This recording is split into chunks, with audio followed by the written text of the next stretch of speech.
I'll take it. This trinket will definitely come in handy.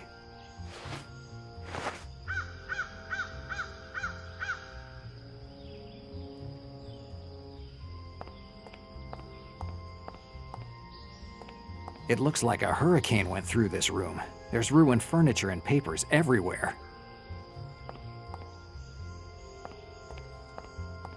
Those are downspouts.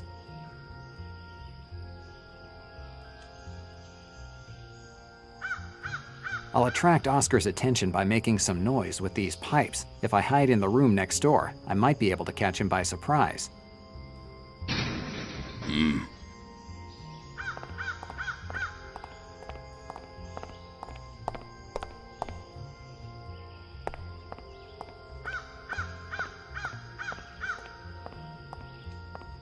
Dannazione! I need him to get closer.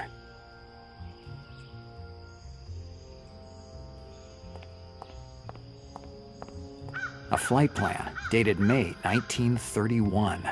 It says a lot about how busy this place is.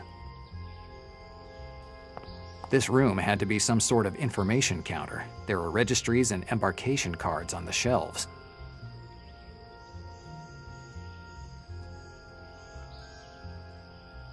Yes, the light from this flashlight should be enough to attract Oscar's attention. Once he's inside, I shouldn't have any problems hitting him with the crowbar.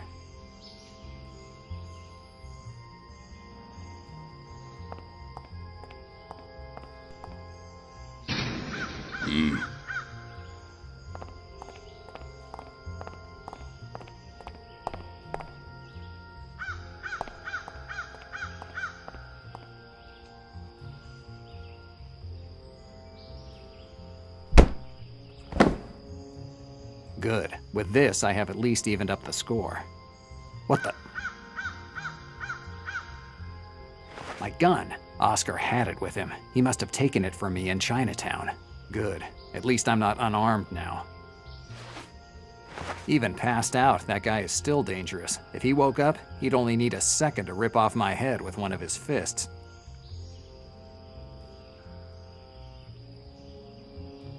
Yes, tying him with these ropes should stop him from causing any damage if he wakes up. Okay, I got the flashlight back, tied up Oscar, and hid him under one of the desks. I hope no one comes looking for him. If they don't see him at the front door, it won't take them long to figure out what happened. I'd say it's better to hurry now that the entrance to the airport is free.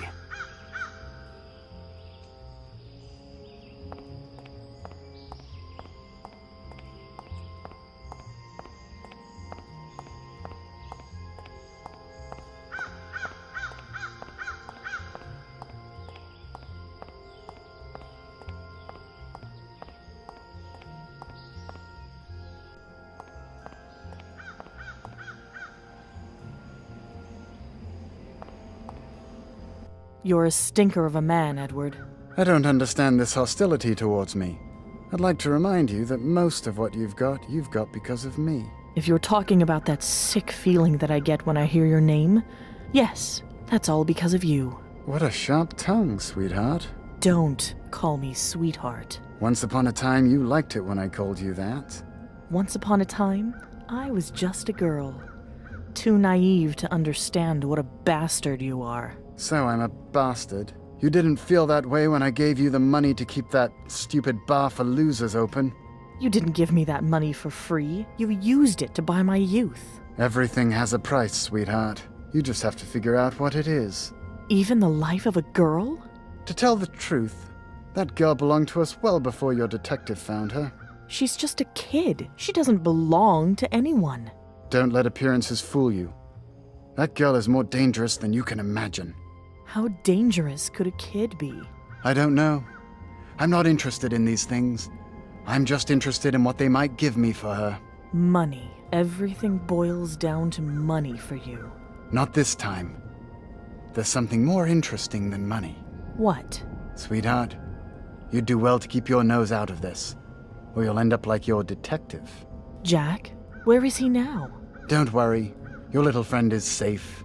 Not feeling too well, but safe. Even if I can't guarantee that he'll stay that way for long, You're a bastard, Edward. Calm down. I don't want to blush with all these compliments. Anyway, my dear little Flying Dutch girl, I have some business to take care of now, so have a nice stay in this room, made up just for you. Coward.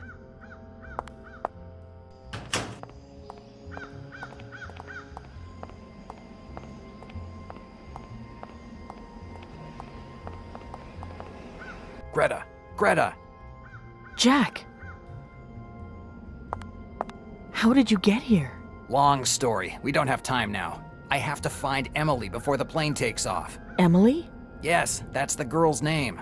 How do you know that? You won't believe me, but it came to me in a dream. What are you planning to do? If I find a way to distract them, I can get Emily without anyone seeing. When they find out what happened, we'll be far away. And how are you planning to leave this place? John's cab is parked about a half-mile from here, but I need your help. I won't be of much help locked up in this place. Don't worry, I'll find a way to get you out. Okay. I'm going. Jack, What? I guess you heard the conversation between me and Marcetti. Yes. I'm sorry. I should have told you. Greta, there's nothing to explain. I know, but Greta, we don't have time now. We have to get Emily off that damn airplane. you're right.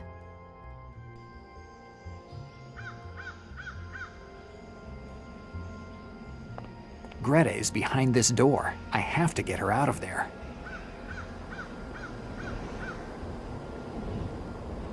Yes, I just have to be careful not to make too much noise.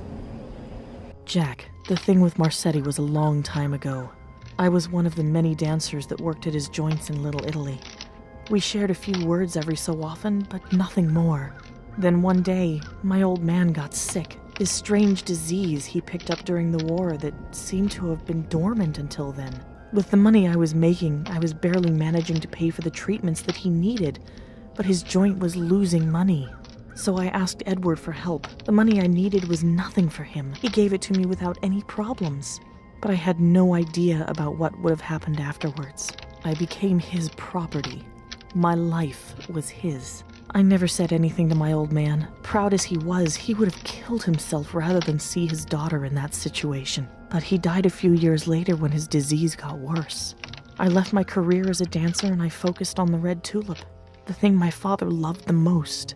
Edward didn't call me anymore. He'd probably bought a younger woman and wasn't interested in me anymore. I was free, but I had no reason to be happy. Greta, we all have things that we do in our lives that we aren't proud of. You don't need to explain yourself. Certainly not to me. I'm just one of the many losers that come into your joint to ruin his liver. Jack, you know how I feel about you. Women and gambling. If you think you know anything about either, it won't be long before you step in it.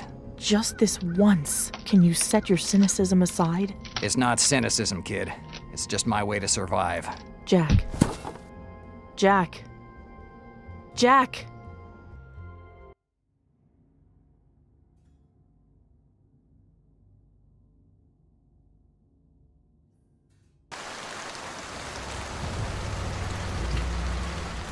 McLean, we're here. Good. Nicholas said that the professor is hidden inside the museum, top floor, room 13. The back door was left open. You shouldn't have any problems, but keep your eyes well open anyway. I'll keep that in mind. We'll be waiting for you here. I won't be long.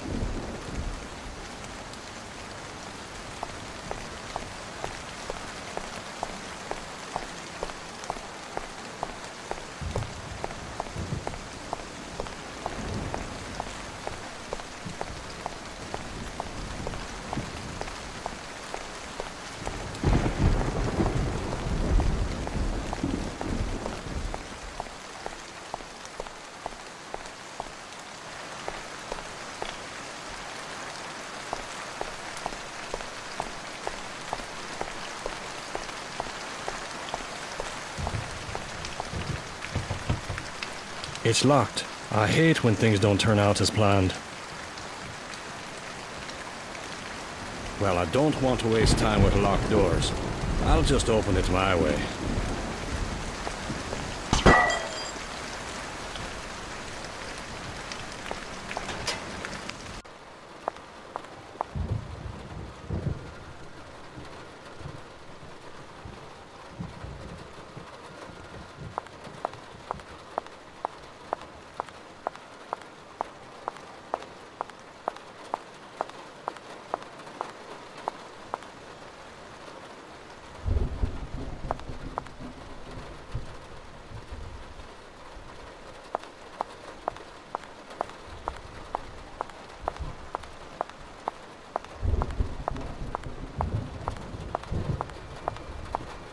professor's office is in room 13, top floor.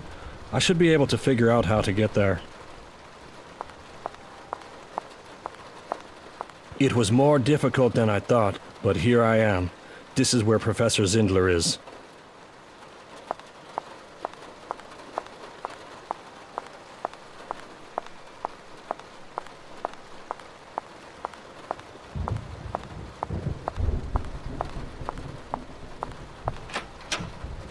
When I enter in the office, I find the professor. "You finally made it," he says. "You're finally here. I know everything from this recording. Are you the man who's supposed to save us?" The answer is simple. No.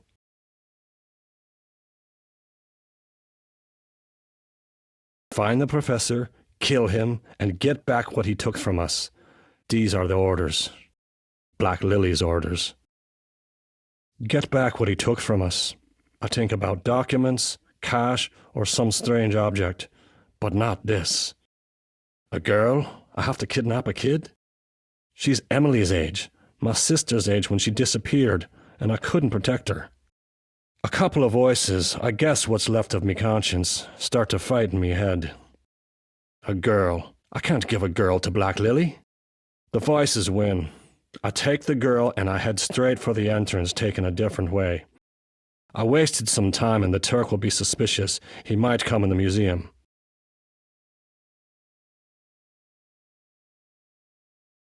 I'm not wrong. McLean is taking too long. Something is not right. Oscar, you keep guard here. I'm going to check whether everything is going as planned.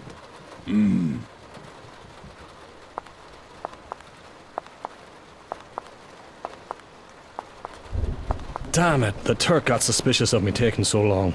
It'll take him a while to figure out what happened. Better use this opportunity to get out of here.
Good. Now I just have to figure out how to get as far away as possible from here.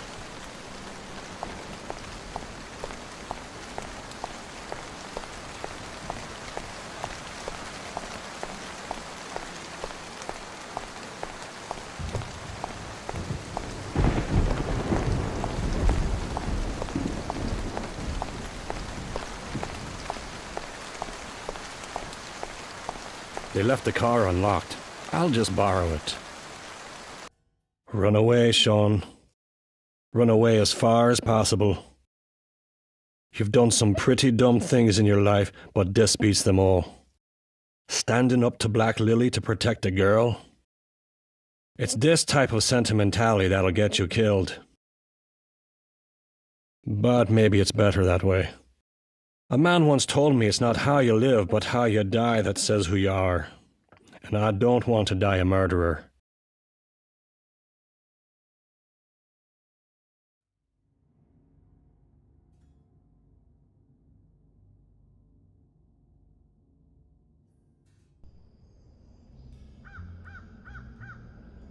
Jack, you've finally come to. Dannazione. That's the second time I've ended up on the floor today. I should start taking boxing lessons. It seems to be all the rage right now. What are we going to do now? We're trapped. And the plane will leave soon. We need to get out of here. Jack? Victoria? Yeah, it's me. You should have followed my advice and never left that storeroom. I have a hard time following the advice of someone who first ties me up and then uses me as a punching bag. You know that wasn't my idea. Right from the beginning, I tried to make sure you wouldn't get involved. When this is all over, remind me to give you a box of chocolates as a thank you. Jack, I know all this seems wrong to you. Wrong? Betting money on a lame horse is wrong. Kidnapping a girl to sacrifice her to some phantom divinity is crazy. Jack, neither of us can stop the destiny of this girl. Destiny. Destiny? You keep repeating this word, as if in the name of destiny you could commit the most atrocious crimes. As hard as it might be to believe, I'd like to let that girl go too. She's certainly not responsible for this situation, but it's our duty to make sure that she fulfills the purpose for which she was born. The purpose for which she was born? And since when does Black Lily help girls fulfill their destiny? Black Lily? Do you really think I work for Black Lily, Jack? No? So what is it? A special partnership? A part-time job to round out your salary? Jack, Black Lily is just a pawn we use to get the girl here in New York. It's them working for us. And who is this us? The less you know, Jack, the better it is for you. Victoria, who's behind this? I'm sorry, Jack. Maybe one day we'll meet again and I'll tell you everything. But I have to go now. I have a plane to catch. I gave specific orders that you and your friend be released after I leave. But don't try to follow us. It'd be pointless. Victoria, wait. Goodbye, Jack. Victoria! This whole thing is ridiculous. I don't care if it's ridiculous or not. That girl is not leaving this airport. I'll stop her, even if it's the last thing I do.